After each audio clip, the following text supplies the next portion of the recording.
High, আমি সুস্মিতা। আমার নতুন একটি ভিডিওতে তোমাদের স্বাগত জানাই। বাড়িতে চিকেন আসলেই তো মা আমার জন্য রেখে দেয় সলিড পিসগুলো বেছে বেছে, জানে তো মেয়ে কিছু না কিছু বানাবে।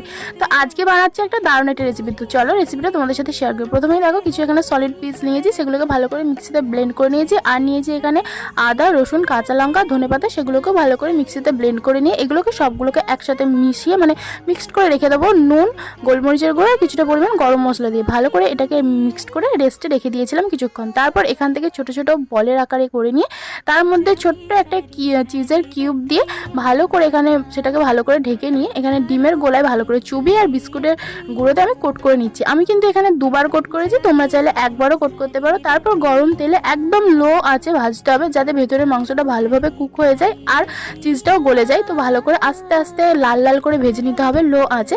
আর তাহলেই রেডি হয়ে যাবে এই সুন্দর চিকেন চিজ বলটা। তোমরা অবশ্যই একবার বাড়িতে বানিয়ে দেখো, খেতে কিন্তু খুব ভালো হয়েছিল। টাটা, দেখা হচ্ছে নতুন ভিডিও।